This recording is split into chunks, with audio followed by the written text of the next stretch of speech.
దేశంలో HMPV case వెలుగు చూడడంతో దేశం ఒక్కసారిగా ఉలిక్కిపడింది. కానీ అంతగా భయపడాల్సిన అవసరం లేదు.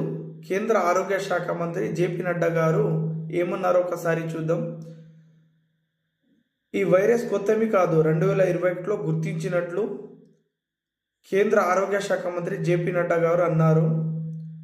ఆరోగ్య శాఖ అప్రమత్తంగా ఉందని, ఏ సవాలైనా ఎదుర్కొనేందుకు సిద్ధంగా ఉన్న పరిస్థితిని ఎప్పటికప్పుడు సమీక్షిస్తున్నట్లు వివరించారు. అతను అంటే 2021లో గుర్తించినట్లు కేంద్ర ఆరోగ్య శాఖ మంత్రి ఈరోజు ఒక వీడియో రిలీజ్ చేశారు. అంతగా భయపడాల్సిన అవసరం కానీ కొన్ని జాగ్రత్తలు మనం తీసుకోవాలి. ఎందుకంటే కరోనా 2లో చూసాం, మనం ఎంతగా స్ట్రగుల్ అయ్యామో అందరు చూసాము. కొన్ని మన జాగ్రత్తలు మనం పాటిస్తే డెఫినెట్గా ఈ వైరస్తో మనం బయటపడవచ్చు. కరోనా 2 అంత భయంకరంగా లేదు. చాలామంది భయపడుతున్నారు, వాళ్ళకి భయపడాల్సిన అవసరం లేదు. ఆల్రెడీ వచ్చిపోయిన వైరస్ ఇది కాబట్టి అంతగా దీనికి తగ్గొచ్చు. దీనికి మెడిసిన్ ఉన్నాయి, అన్నీ ఉన్నాయి. ఒకసారి మీ దగ్గర ఫోన్ ఉంటే గూగుల్లో కూడా సెర్చ్ చేయండి, మీకు తెలుస్తుంది.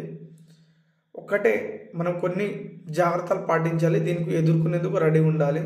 ఎలాంటి భయపడకూడదు. ఎలాంటి భయం పెట్టుకుంటే ఆ భయంతోనే సగం మంది చస్తారు. కానీ భయం మాత్రం వద్దు, భయాలు వద్దు మనకు, అంతే.